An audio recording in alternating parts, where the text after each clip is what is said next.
Tayo po ay nasa pinakamahalagang parte ng pagsamba, ang pakikinig ng salita ng Panginoon. Ano man hong kaabalahan ay ating iwaksi muna at tayo ay mag-focus sa pakikinig ng salita ng Panginoon. Malinaw po ba yung boses? Okay po ba yung speaker natin? Hindi naman masyadong malakas, hindi mahina. So, noong 330 to 389 AD, si Gregory of Nazianzus, kasama po siya sa mga Cappadocian Father, sila yung nagpatibay at nagpatatag ng pananampalataya ng Trinidad. Dahil noong panahon na yon, grabe ang kontrobersiya kung sino ang Diyos. So una si Athanasius, pagkatapos si Athanasius, pinagtibay nila Gregory of Nazianzus, Gregory of Nasia, saka si Basil of Caesarea, yung tatlong Cappadocian Father, ang katuruan tungkol sa isang Diyos na nasa tatlong persona. At isa sa pamosong sinabi ni Gregory of Nazianzus ganito, "For that which he has not assumed, he has not healed."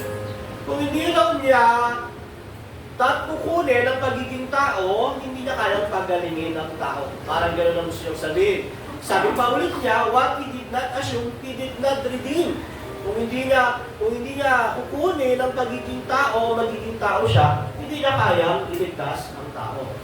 If fallen humans, beings are to be saved, God must make the founder of their salvation perfect through suffering.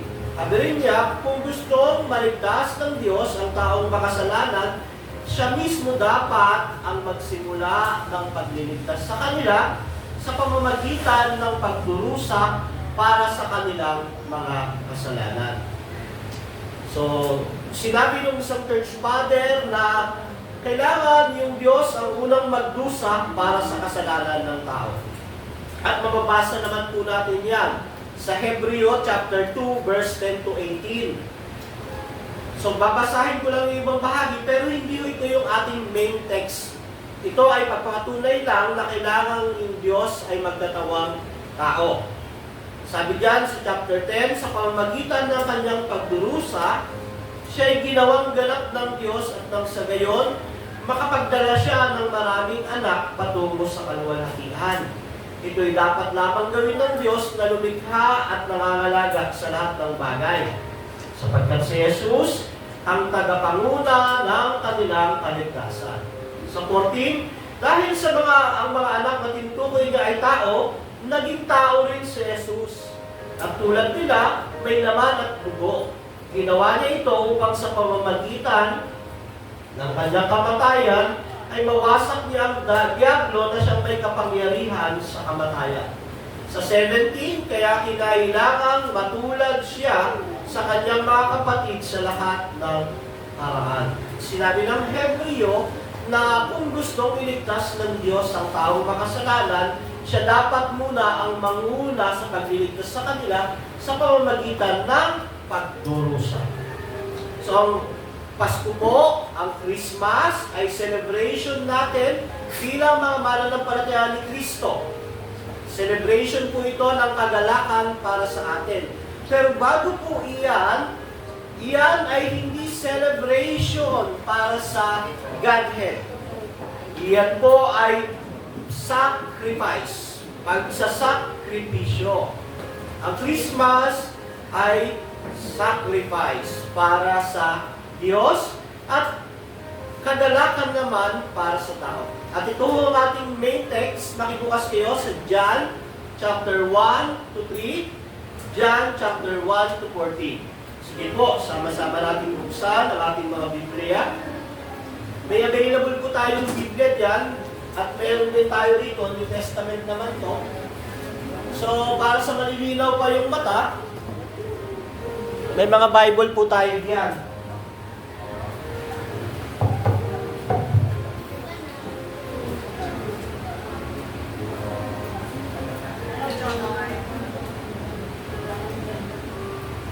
So, nandun na po kayo sa inyong mga Bible. John chapter 1, 1 to 3, saka John 1:14. Ito po ang ating main text ngayong umaga. Kung baga sa pagkain, ito yung ating main course, main menu. Sabi diyan, sa diyan, ng pasimula ay naroon na ang salita. The Word. Ang salita ay kasama ng Diyos, with God. Magkaiba ang salita, magkaiba ang Diyos. At ang salita ay Diyos. Pero sabi ng Bible, yung salita rin ay Diyos.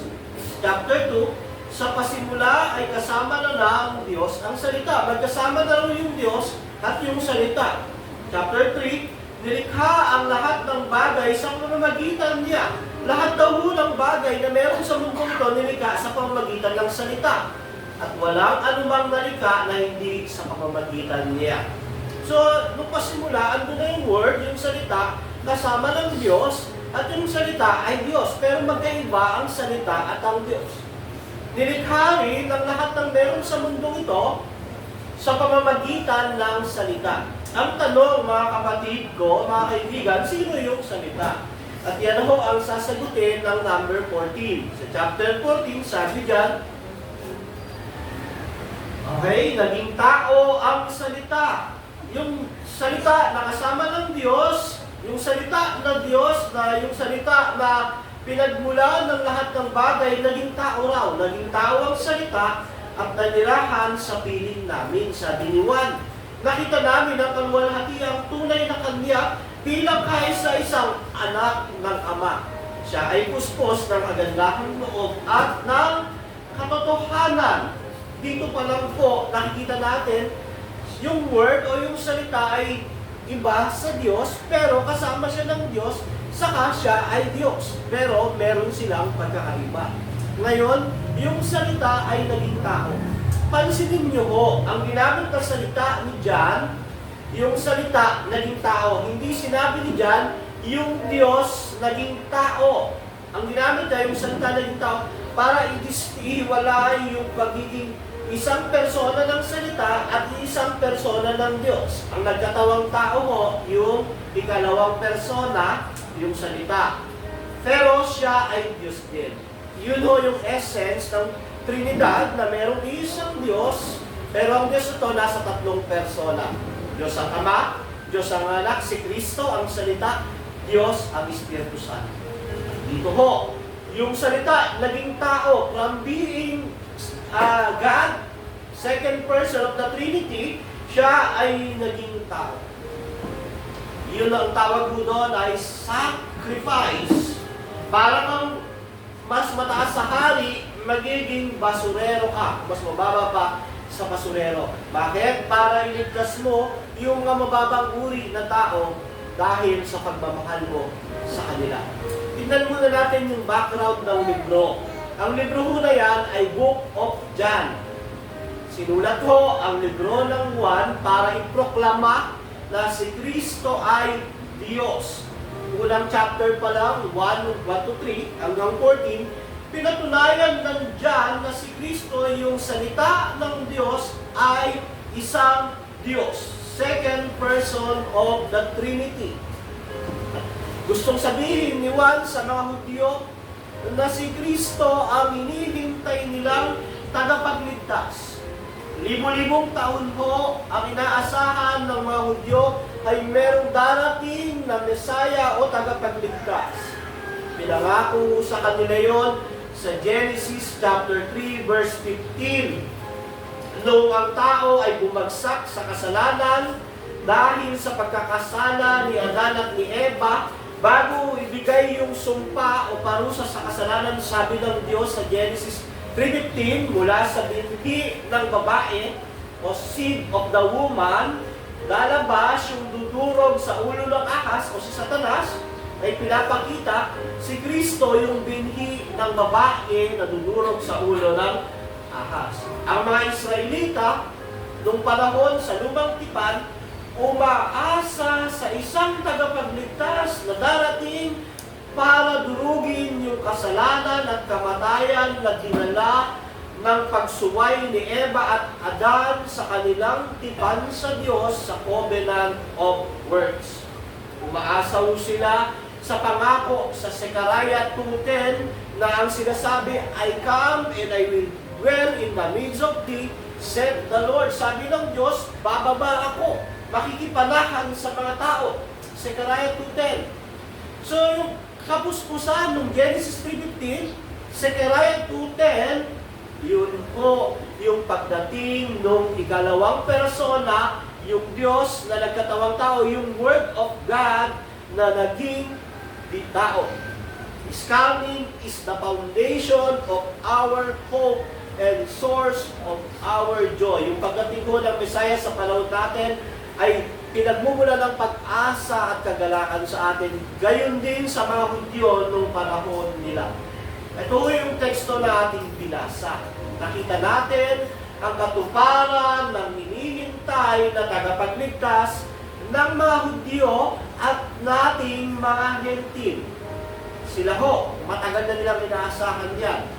Sa Old Testament pa lang, from the fall pa lang, nung nagkasala si Eva at Adam, yung susunod na generation, hinihintay na nila yung Kristo. At habang hinihintay nila yung Kristo, hinihintay din ng Diablo yung Kristo para patayin. Kaya nga, sa unang sabak pa lang, nagkaanak si Eva at Adan, anong ginawa ng kapatid na si Cain kay Abel? Dahil lang akala nung Diablo, si Abel ang promised seed, dahil sa kasalanan, pinatay ni Cain si Abel. Nung panahon ni Moises, lahat ng sanggol pinapapatay dahil ang akala, doon magagaling yung seed of the woman. Nung ipinanganak si Yeso Kristo, ninais ipapatay ni Herodes lahat ng bata. Doon sa binasa natin, nakita natin, napulpil ang pangako sa lumang tipan.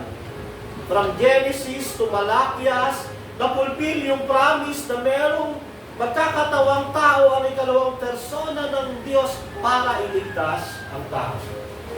Pag binabasa mo natin ang Biblia, titignan natin yan gamit yung salamin ng Christology o si Kristo. Ang lahat ng Genesis to Revelation, tungkol yan kay Kristo. So dito, nakita natin yung sakripisyo ng salita, ng Word of God, para sa iyo, kapatid. Kaya ang Christmas ay great sacrifice ng Word, ng salita, ng Diyos, ni Kristo. Hindi natin ito sineselebrate lang dahil sa bonus, sa 13th month, pagtitipon ng pamilya. Tignan natin ito bilang Kristiyano na pag-alaala na merong Diyos na makapangyarihan, yung salita ng Diyos, naging tao para sa akin, para iligtas. The Great Sacrifice, ang title ng ating message. Christmas, the Great Sacrifice. Ang unang nating puntos, the mode. Ano ang mode o naging daan ng dakilang sakripisyo? The mode of the great sacrifice, una, sa binasa natin, John 1:1, naging tao ang salita. John 1:14 po pala. The Word become flesh. Ayun ang mode. Naging tao ang salita.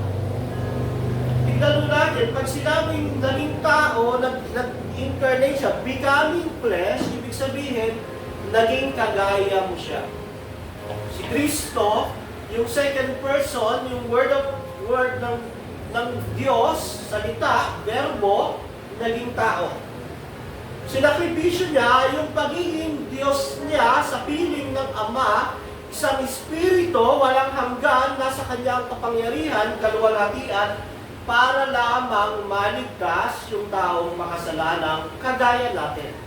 Wala ko kasi tayong kakayahang iligtas ang ating sarili. Tapihin mo yung katabi mo, sabihin mo, wala kang kakayahang iligtas ang iyong sarili. Pasalamat ka kay Kristo. Kaya dapat may regalo ako. Sabi ko, kaya dapat may regalo ako. So sabi po diyan, kahit taglay niya ang kalikasan ng Diyos, hindi niya pinagpilitang manatiling kapantay ng Diyos. Filipos chapter 2, 5-7. Yan yung ginawa ni Kristo. Kahit taglay niya ang kalikasan ng Diyos, yung pagiging salita, kasama ng Diyos, hindi niya pinagpilitang manatiling kapantay ng Diyos. Sa halip kusa niyang binitawan ng pagiging kapantay ng Diyos. At namuhay na isang alipin, ipinanganak siya bilang tao. Filipos chapter 2 verse 5-7. Ang naging tao ang salita. Ibig sabihin, nagpakumbaba si Kristo. Pag sinabi yung naging tao ang salita, yung kanyang pagiging espiritu, yung kalwalhatian niya, kapangyarihan niya, dignidad niya, dinagdag niya yung pagiging tao, naging tao siya, nagpakumbaba. Pero hindi yung ibig sabihin nito, naging makasalanan siya. Kaya nga napakahalaga ng virgin birth. Bilang Kristiyano, naniniwala tayo na ipinanganak siya ng isang birhen, nilimliman ng Espiritu Santo. Bakit po? Para hindi madala ang kasalanan na mula kay Adan. So, dito nakita natin yung hindi nakikitang salita ng Diyos naging tao. Yung salita ng Diyos na hindi nasasaktan, andun lahat ng kaluwalhatian, kapangyarihan, naging isang taong may kahinaan, ng gutom na uhaw, kagaya natin. Bakit po? Para sa iyo, kapatid. So ngayong nagsiselebrate ka ng Christmas, alalahanin mo yan para kay Kristo. Ngayon ho ay December 9 na. Ay 8 pa lang ba? 8. So, iaalalahanin na naman natin yung Pasko. Hindi masamang may regalo, hindi masamang may bonus at 13 month, pero pinakamaganda sa lahat, habang tinatanggap natin ito, tanggapin din natin yung kwento ng Biblia na yung salita ng Diyos ay naging tao para sa atin. Nanirahan, naging tao ang salita at sumunod nanirahan sa piling namin, sabi ni Juan. Sumama raw kasama nila yung anak ng Diyos kahit sa isang anak ng Ama. Ibig sabihin, tumabernakulo. Ibig sabihin, yung kabanalan ng Diyos bumaba sa piling nila. Yung glory ng Diyos andon sa piling nila. Sa lumang tipan mo, ang kalwalhatian ng Diyos makikita sa templo. Sa templo, sa tabernakulo. Sa tabernakulo, mayroong dalawang bahagi. Banal at dakong kabanal-banalan. Ang nakakapasok lang ko sa dakong kabanal-banalan, ang mga pari nung panahon nila. Pero nung ipinako sa krus si Kristo, nahati na yan, wala nang tabernakulo. Lahat makakapasok sa dakong kabanal-banalan sa pamamagitan ni Yesu Kristo. Kaya pag nag-pray tayo, sa pangalan ni Jesus. Si Jesus, yung sinasabing nanirahan sa piling namin ni John. Yung kasama ng Diyos, yung salita ng Diyos, yung mismong Diyos, nanirahan kapiling nila. Nanirahan kapiling ng mga makasalanan. Sipin mo, yung banal na Diyos, naging tao, at nanirahan kapiling ng mga taong kagaya natin nung panahon nila, kasama yung mga makasalanan. Imagine the Holy One living with sinful people. Ang laking sakripisyo ho nito, mga kapatid. Ikaw na banal na Diyos na namumuhay sa kasalanan, magiging tao ka, wala kang kasalanan, namumuhay ka sa kasalanan, pero ang mga tao sa paligid mo ay mga taong nagkakasala at makasalanan dahil sa minanang kasalanan kay Adan at sa sarili nilang kasalanan. Sabi ho ni Sinclair Ferguson, ganito raw yan. Kung imagine natin, halimbawa, yung taong hindi naninigarilyo, papasok siya sa isang kwarto kasama yung mga naninigarilyo. Andun siya, tapos ayaw niya lang amoy ng sigarilyo. Ang gagawin niya, tatakpan niya yung ilong at bibig niya, pero andun yung usok ng sigarilyo sa buong kwarto. Kailangan hindi siya makalanghap kahit isang usok. Ganun ang naging kalagayan ni Kristo.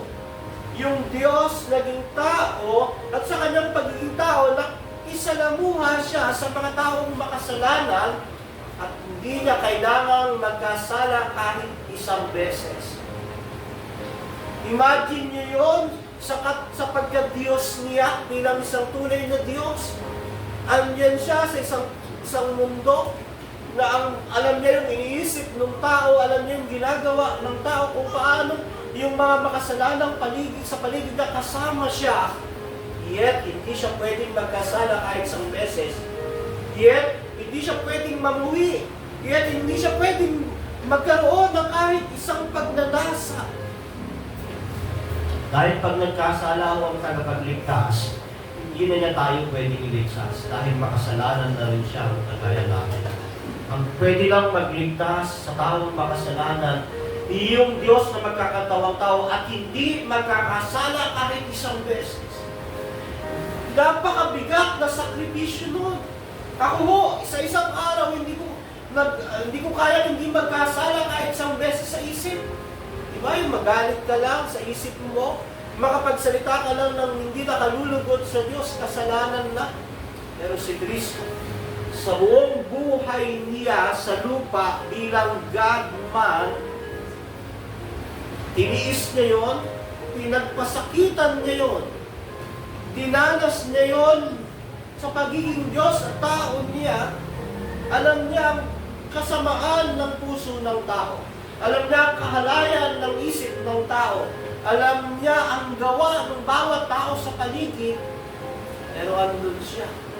Parang isang tao na pumasok sa isang kwarto na puno ng usok ng sigarilyo, tinatakpan niya yung ilong at bibig niya para hindi siya makalanghap kahit isang pirasong usok. Ay pag nangyari yun, hindi magtatagumpay ang pagliligtas sa mga taong makasalanan. Kaya yung sinasabi ng Biblia na God dwelt among us, nanirahan sa piling namin, napakalalim po na salita yan. Ikaw kapatid, subukan mong pumasok sa isang kwarto na puro naninigarilyo, pumasok ka ron, imposible hindi ka makakaamoy kahit isang sigarilyo. Sigurado ko, maamoy mo, pero si Kristo, nung naging tao siya, hindi siya nagkasala kahit isang beses pinagtiisan niya. Nanirahan sa kapiling ng mga makasalanan ng ating Panginoong Jesucristo na kagaya natin. At alam niyo mo, ang kwento na to, pinako siya sa krus, namatay, at nabuhay muli. Pero bago mo yun, siya ay pinanganak bilang isang tunay na Diyos at tunay na tao. So napakahalagang katuruan mo yan na lagi mong tinuturo sa inyo para yung Bible, tama kayo sa Biblia, si Kristo ay Diyos o yung salita ng Diyos, anak ng Diyos, naging tao. Ang mode ng sacrifice ay hypostatic union, fully man, fully God. Pag sinabing hypostatic, yung pagsasama ng pagiging Diyos at pagiging tao, pero hindi sila nagkokontrahan, hindi sila naghihiwalay.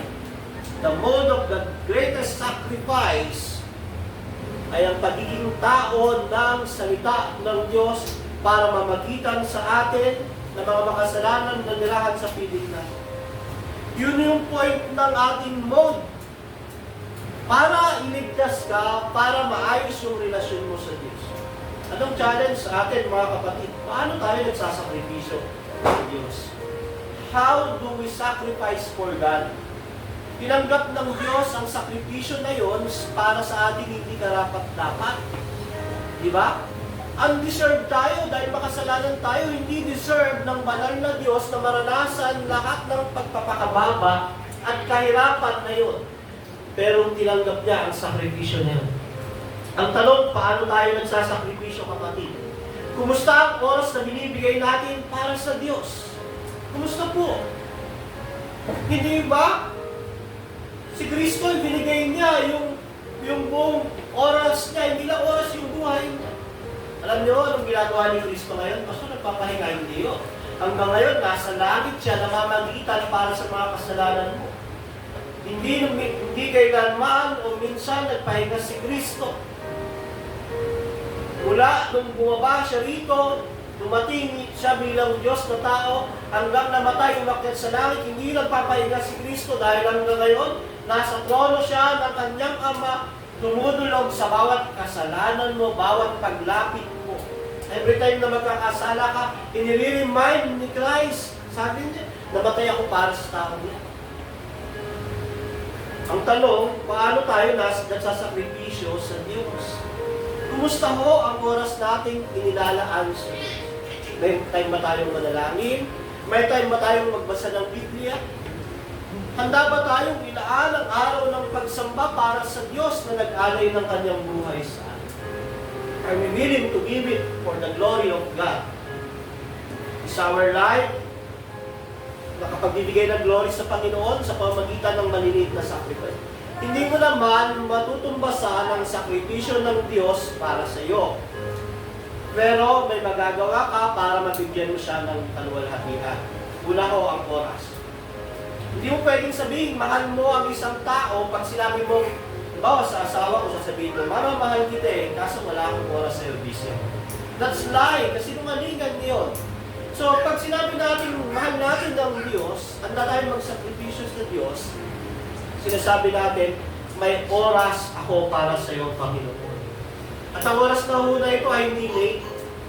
So, ang oras so ay everyday, panadalangin, pagbabasa ng salita ng Panginoon, pagganap sa pinakamahalagang tungkulin ibinigay sa atin ng Panginoon. Kung tayo ho ay tatay, maging tatay tayo para kay Kristo, para magampanan natin sa ating pamilya. Kung nanay tayo, maging nanay tayo para kay Kristo, para magampanan natin sa ating pamilya. Kung tayo naman anak, maging mabuti tayong anak para kay Kristo. Dahil si Kristo, naging mabuting anak ng Ama, naging mabuting tagapagligtas para sa ating mga kasalanan. Kailangan mo lang natin sumunod, magpasakop kay Kristo. So yun yung challenge. Nagsakripisyo ang Diyos. Paano tayo magsakripisyo para sa Diyos? Hindi yung matutumbasan at hindi naman nakapagliligtas ang gawa, pero bilang tao, meron tayong obligasyon. So yun yung una nating points, mode of the great sacrifice. So nagsakripisyo ang Diyos, sabihin mo kapatid. Kaya ngayong umagang ito, magsakripisyo ka rin, huwag ka matutulog. Kapigin mo, huwag ka matutulog, magsakripisyo ka. Huwag kang maiinip, mag-sacrifice ka. So ikalawa po, the purpose or layunin ng great sacrifice. The purpose of the great sacrifice, una po, para mapulpil ang tipan ng Diyos. Covenant fulfillment. Di ba? Nagsimula ang tipan sa covenant of works. Sa panahon natin, nakipagtipan ng Diyos kay Adan, nabigo si Adan, ngayon, nakipagtipan ng Diyos, sumunod covenant of grace, takaugat ang covenant of grace sa covenant of redemption na pinlano ng Diyos Ama, Anak at Espiritu Santo bago dumating yung time, yung history. Ngayon, kailangan ipulpil ito ni Kristo. Sa John chapter 6 verse 38, sabi diyan, sige po, tignan natin sa John 6:38 para makita natin yung sulat ni Juan. So bakit daw magiging tao ang salita? Anong layunin? Para mamamasyal? Para tignan yung mga lugar ng panahon? Nung panahon na yun, bakit kailangan bumaba yung salita? Sa John 1:14. Sabi dyan, sa John 6:38, ako'y bumaba mula sa langit. So yung salita, bumaba mula sa langit, naging sanggol. At sa panahon nito, malaki na siya, nagmi-ministry na siya, sabi niya, ako'y bumaba sa langit, hindi upang gawin ang sarili kong kalooban. Ano raw ang kailangan niya gawin? Kundi ang kalooban niya na nagsugo sa akin. Ano yung kalooban na yun? At ito ang kanyang kalooban. 39, huwag kong hayaang mapahamak ang kahit sino man sa mga binigay niya sa akin, kundi ang buhayin ko silang muli sa huling araw. Ang layunin ng pagkakaroon ng Panginoong Jesucristo bilang tao, Diyos sa tao, para buhayin, iligtas lahat ng binigay sa Kanya ng Ama. So naging tao siya, kailangan niyang mamuhay ng perpektong buhay para tubusin yung mga binigay ng Ama sa Kanya. Ang kanyang pagkakatawang tao ay paglalapit sa atin. At hindi lang paglalapit sa atin, pagliligtas po sa atin. Yan yung layunin. Di ba? At malinaw ang libro ng Juan. Para iligtas ang mga makasalanan, kailangan ipanganak ng birhen ang sanggol na Diyos na tao, at pagdating ng panahon, sa takdang panahon, siya ay mamamatay din para sa pagtutubos ng ating mga kasalanan. Ang tanong, kapatid, naunawaan na ba natin kung anong sineselebrate natin pag Pasko? Bilang Kristiyanong bansa, bilang mga Kristiyanong tao na sumasampalataya kay Kristo, ang Christmas ay celebration ng sacrifice, celebration din ito ng pagdating ng ating God and Savior. Diba? Hindi natin kaya niligtas ang ating sarili. Hindi natin kayang punuan ang pangangailangan ng kautusan. Hindi natin kayang abutin ang pamantayan ng Diyos. Pero dahil sa biyaya ng Diyos, dumating si Kristo para iligtas tayo. Ang isang pinakamahalagang tanong, tinanggap mo na ba ang kaligtasan mula kay Kristo? Ngayong umagang ito, kung hindi pa malinaw sa iyo ang kaligtasang ginawa ng Panginoong Jesucristo, lumapit po tayo sa Kanya bilang isang makasalanang kailangang maligtas mula sa ating kasalanan. Lumapit tayo kay Kristo bilang ating Panginoon at Tagapagligtas.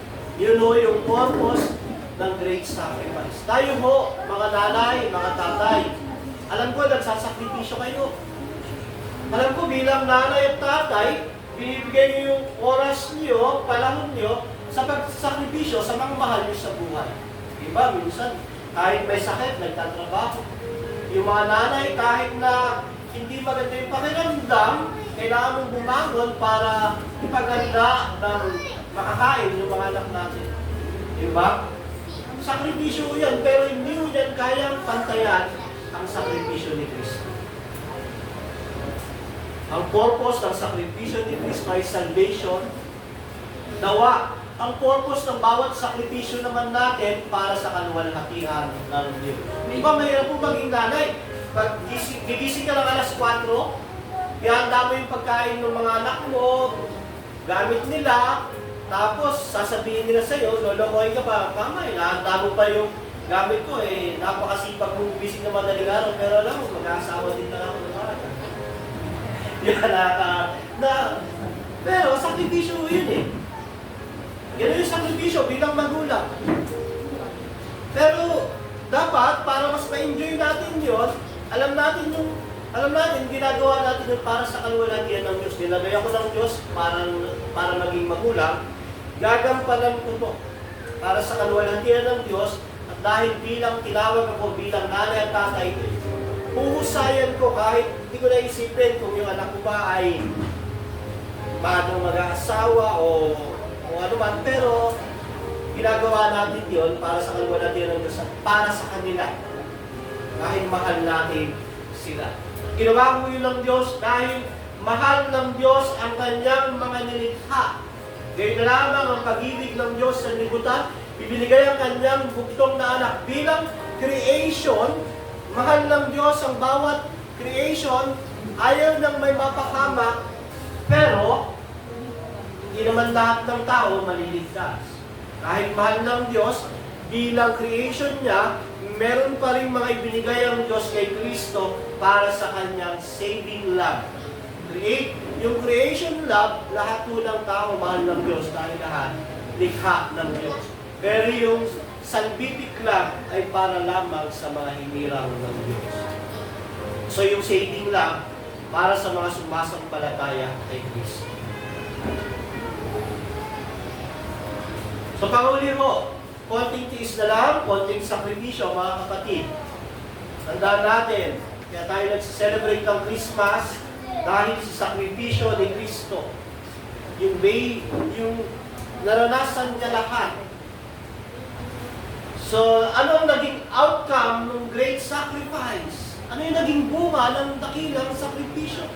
Mula sa pagiging salita ng Diyos, tunay na Diyos, naging tao si Kristo, dinaanan niya ho lahat. Diba? Pinanganak siya ng 8 months ba? 9 months pala, akala ko eh. May anak ko kasi ako 8 months si Joshua.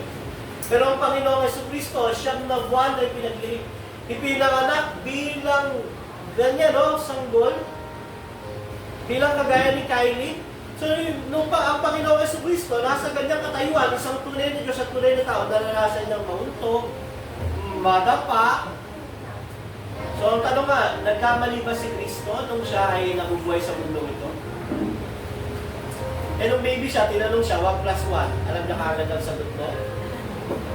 Hindi yun, hindi siya nagkasala, pero bilang tao, naranasan niya yung mga naranasan ng tao, nadapa, nauntog, umiiyak pag nagugutom. Bago natin tignan kaagad, tignan natin paano naging tao ang Panginoong Jesucristo. So yung dinanas ng isang batang ganyan, dinanas ni Kristo yan. Na kailangan siya ng pag-aaruga ng kanyang ama at ina. Naranasan niya nung siya ay kagaya na nila Irene, yan, makulit na. Tapos nabasa natin sa Bible, sa chapter 12, nasa templo siya. At doon, pagkatapos mabasa na nasa templo siya, ang sumunod na ipinakilala si Kristo ay 30 years old na siya. Bakit? Pagkatapos pastor sa templo, nung siya ihandog, ay nag-stop na kasi ang sumunod doon, sumunod siya sa magulang niya. Sinunod niya ang ikalimang utos.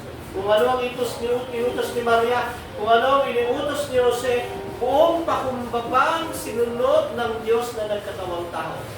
Yung manlilikha sa tao, naging anak ng isang tao, natutong sumunod sa kanyang mga magulang na kanya lamang nilikha dahil siya ay naging tao. Tunay na Diyos at tunay na tao. Nung nagbinata siya, naranasan niya yung nararanasan ng mga binata. Pero hindi mo siya nagkasala. Tandaan natin, siya ay namuhay bilang isang karpintero kagaya ng kanyang amang si Jose. So kung maglalarawan kayo ng larawan ni Kristo sa isip nyo, na malino yun ha, pero kung titignan nyo, dahil karpintero siya, ano ba ang itsura ng karpintero? Malambot ba yung kamay? Maputi ba? Hindi ho. Kung ano ang itsura ng karpintero, yun ang itsura ng Panginoong Jesucristo. Pero wala akong sinasabi sa Biblia para wala tayong sambahin na imahe. Ang paglalarawan lang ayon sa mga nabasa natin sa kanyang kalagayan.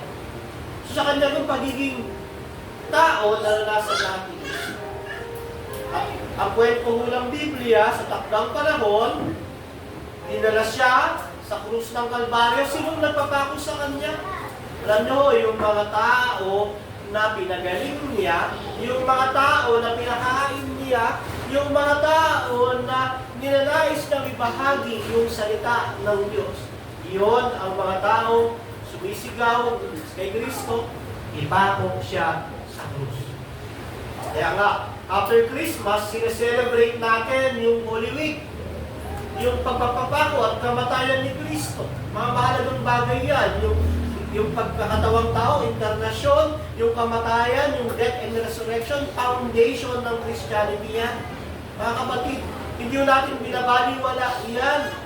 Nasa Christian, bilang mga Kristiyano, bilang mga mananampalataya ni Kristo, napakahalaga sa atin ng Christmas. Kaya ako sineselebrate yan ha. May mga religiyon, hindi nila sineselebrate ang Pasko kasi wala raw. Hindi naman nasa exact date yan, pero yung leader ng religiyon nila, sineselebrate nila ang birthday. Diba? Yung birthday ni Kristo ay nilang celebrate, pero yung leader ng religiyon nila, sineselebrate nila. Hindi ko makuha yung logic. Kagamat hindi natin alam yung exact date, sineselebrate natin dahil dumating naman talaga. Hindi mahalaga sa atin yung exact date. Ang mahalaga sa atin yung essence na dumating yung tagapagligtas natin. At ang Christmas ho ay pumapasok sa Christian liberty. Kung ayaw nilang mag-celebrate ng Christmas, hindi sila nagkakasala, hindi natin sila pipilitin. Kung tayo naman gusto natin mag-celebrate ng Christmas, hindi tayo nagkakasala, hindi nila tayo pwedeng pilitin. Sabi nila, pagan practices, wala hong malinaw at matatag na pundasyon iyon. Galing lang karamihan sa conspiracy theory. Marami yung naniniwala sa ganyan, conspiracy theory. Pagan practices daw yun. At alam nyo, totoo naman may pagan practices, pero alam nyo na wala yun dahil sa Christmas. Ayaw ba ng mga mananampalataya ni Kristo na yung maling paniniwala nabura dahil sa kapanganakan ni Kristo. Parang mas gusto pa nila, ibalik na lang natin yung pagan practices kasi tama yung date. Hindi ba yung logic ng mga taong ayaw i-celebrate ang Christmas para, ano sa celebrate natin? Celebrate natin yung Xmas. Hindi ho, mas maganda yung Christmas. Bagamat wala yung exact date, yung essence ng pagkapanganak ni Kristo ang sineselebrate natin. At pag sinelebrate mo yan, dapat may regalo ka sa asawa mo. Tandaan nyo, maganda yan. Pag celebrate ng Christmas, dapat may regalo ka sa asawa mo. So, alam mo na. Diba? Yung boss mo, nariregaluhan mo eh. Yung mga kaibigan mo, nariregaluhan mo. What more, dapat yung asawa mo. Yung mga malapit sa'yo na ibang tao, nariregaluhan mo. Tapos yung mga anak, dapat may regalo sa nanay. Oo, kasi yung anak, nabibigyan ng regalo yung mga kaibigan sa eskwelahan. Bakit yung nanay nyo, yung tatay nyo, hindi nyo marigaluhan? Hindi nyo masabihang, mahal kita, mama, mahal kita, papa. Pero pag nagka-crush ka, may pa-secret-secret ka pa, I love you. Pero yung parents mo na nagsumikap, inaruga ka, hindi mo masabihang I love you.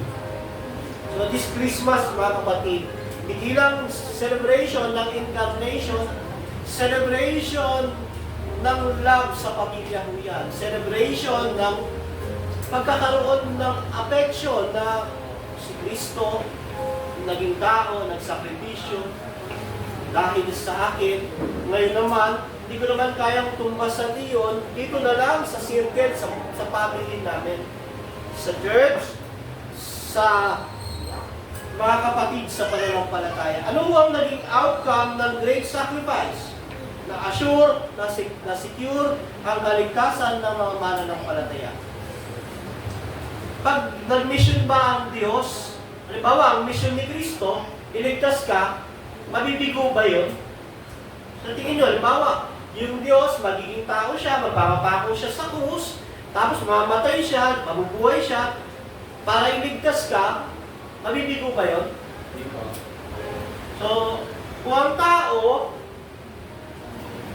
ninais ng Diyos iligtas at sa kanyang pagnanais na maligtas yung tao na to, magiging tao siya, lahat ng sakripisyo, dadaanan niya, ipapako siya sa krus, duduraan, bubugbugin, sasaksakin sa tagiliran, tapos mamamatay, para iligtas yung tao na to, mabibigo ba siya? So yun ho, yung naging outcome ng sakripisyo. Assurance and security of salvation. Hindi ako naniniwala na pinadala ng Ama si Kristo, tapos naging tao siya, nagsakripisyo, namatay siya para sa'yo, tapos mawawala yung kaligtasan mo kasi ayaw mong maligtas na parang mas makapangyarihan ka pa sa Diyos. Yung mga taong ayaw maligtas, isa lang ang ibig sabihin nun, hindi talaga namatay para sa kanila si Kristo. Pero yung mga taong kinamatayan ni Kristo, pinagsakripisyohan ni Kristo, meron silang assured and secure salvation. John 10:27, 28, 29. Diba sabi? Binibigyan ko sila ng buhay na walang hanggan. Hanggang kailan ang buhay na walang hanggan? At hindi sila mapapahamak kailanman. Kailan sila mapapahamak? Ang sabi, hindi sila mapapahamak kailanman. Hindi sila maagaw sa akin ninuman. Ako at ang Ama ay isa. A very word from Jesus Christ, assuring and securing salvation of those who believe in Him and trusting in Him. Siguruhan ng mga taong nagtitiwala at sumasampalataya kay Kristo ang naging bunga ng dakilang sakripisyo ng Diyos. Yung sinless obedience niya, yung kanyang kamatayan sa krus, ay sapat para ipawalang sala ang taong makasalanan. Bukod doon, sa na-assure, na-secure ang salvation, napulpino ang kautusan. Sino mo ang kayang sundin dito ng perfect ang 10 utos ng Diyos? Yung hindi kayang magsinungaling, Mabubuhay ka ng 70 years, tapos sa loob ng 70 years na yan, hindi ka magsisinungaling, hindi ka mag-iisip ng masama, hindi ka manguha ng kahit anong bagay na hindi sa'yo. Sino ko? Kung may makakagawa nun, pwede na kong pumuna sa langit. Pero wala mo. Lahat tayo na-violate yun. Lahat tayo nabigo doon. Kung i-judge tayo ng Diyos, base sa 10 utos ng Diyos, ang bagsak ay guilty. Deserve natin ang hell. Guilty ho tayo. Pero napulpil lahat ni Kristo ang kailangan nating katuwiran sa pamamagitan ng kanyang perfect life under the law. Nabuhay si Kristo sa mundong ito, hindi nakapag-isip ng masama, hindi nabuha ng kanya, hindi nagsinungaling, hindi nagnakaw, hindi nag-isip ng mahalay sa kahit sinong babae noong panahon na yun. Grabe yung sakripisyo na yun.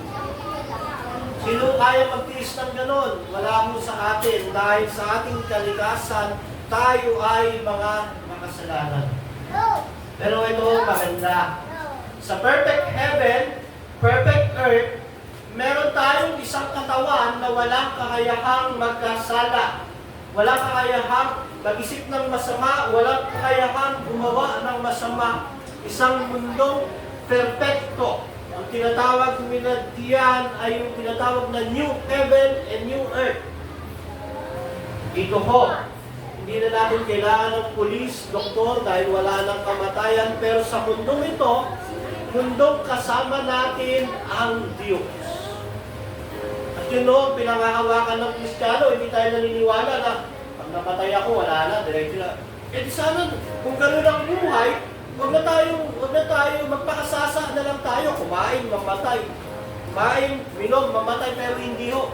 Meron ho eternal life. Kasi kung gano'n ang buhay, mamamatay ka din lang naman, tapos pag namatay ka, wala nang susunod na buhay, gawin mo na yung prinsipyo na YOLO, you only live once. Hindi yung totoo yung YOLO, you only live once. Mabubuhay ka ng isang beses, pero pagkatapos, paglukom, merong buhay na walang hanggan. Hindi yung natatapos sa you only live once. Pagkatapos mong mamatay, sinabi ng Hebreo 9:27, itinakda sa tao ang mamatay minsan lang, pagkatapos ay ang paglukom. Kung mamamatay ka, wala ka kay Kristo, ikaw ay pupunta sa dagat-dagatang apoy ng impyerno. Pero kung mamamatay ka na kay Kristo ka, mapupunta ka sa isang buhay na ganap at kasiya-siya, wala nang hirap, wala nang pusa. Bakit? Dahil ho, napulpil ni Kristo yung pangailangan ng kautusan nung sumampalataya ka. Yung kanyang katuwiran na punta sa iyo. So yun ho, ang bunga ng buhay na walang hanggan ay fulfillment of law, eternal life.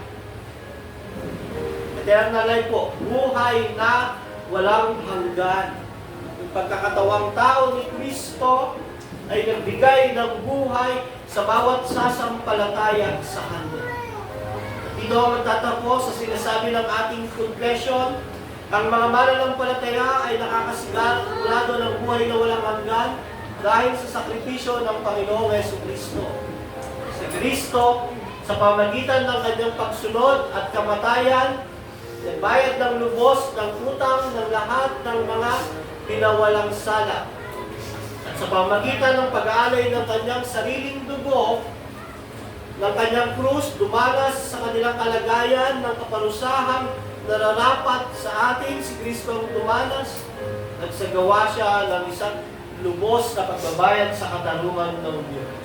Kaya nga ho, ang bawat sasampalataya kay Kristo ay may buhay na walang hanggan. Pero yung buhay na walang hanggan na tinanggap mo, dahil yan sa great sacrifice. Brothers and sisters, as we come this Christmas season, alalahanin natin ang Christmas bilang great sacrifice. The very Word of God, ang Diyos mismo, naging tao, naranasan ang lahat ng pagdurusa, paghihirap na naranasan ng isang tao. Kung may pinagdadaanan ka, kung may problema ka sa pamilya, sa mga mahal sa buhay, nauunawaan ka ni Kristo. Lumapit ka sa Kanya, dumulog ka sa Kanya. Wala akong problema, pagsubok na hindi napagdaanan ni Kristo nung siya ay nasa lupa. Pero lahat iyan napagtagumpayan niya. Kung ikaw ay dumadanas nito sa iyong pamilya, sa mga mahal mo sa buhay, sa mga kaibigan mo, sa iyong sarili mismo, tandaan mo, mahalaga ka kay Kristo. Naging tao siya para tubusin ka sa kasalanan. Naging tao siya sa tunay na Diyos at tunay na tao para makarelate sa kalagayan mo na isang tao. Kaya nga ho, the great sacrifice, meron tayong 3 puntos. Ang mode neto, ang purpose neto, ang outcome neto. Ang Pasko ho ay pag-aalaala ng sakripisyo ng Panginoong Hesus. Pagkat malayo ang agwat ng Diyos sa tao, inabot tayo ni Jesus. Malayo ang agwat ng Diyos sa tao, inabot tayo ni Jesus para mailapit tayo sa Diyos. Ang aking tanong, kapatid, malapit ka na ba sa Diyos? Kung hindi pa, ngayon ng umagang ito, lumapit ka sa Diyos sa pamamagitan ni Kristo. Talikuran mo ang iyong mga kasalanan, pagsisiyan nito, sumampalataya ka kay Kristo at magkaroon ng buhay na walang hanggan at may ayos ang relasyon mo sa Diyos. Alisin natin yung 2 kaisipan na itinatanim ni Satanas sa isip natin. Ito ho ang unang kaisipan na tinatanim ni Satanas sa isip natin. Ikaw naman ay mabuting tao, hindi mo kailangan si Kristo. Mali po yun. Lahat tayo makasalanan. Kahit gaano ka kabuti, ikaw pa rin ay makasalanan. Kailangan mo si Kristo. Kung wala ka kay Kristo, ang puot ng Diyos ay nag-aantay sa iyo. Huwag kang maniwala sa sinasabi ng Diablo na mabuti kang tao. Dahil alam mo sa kaibuturan ng puso mo, ikaw ay makasalanan. Kaya kailangan mo si Kristo. Ang pangalawang tinatanim ng Diablo, masyado kang masama at makasalanan, hindi ka natatanggapin ng Diyos.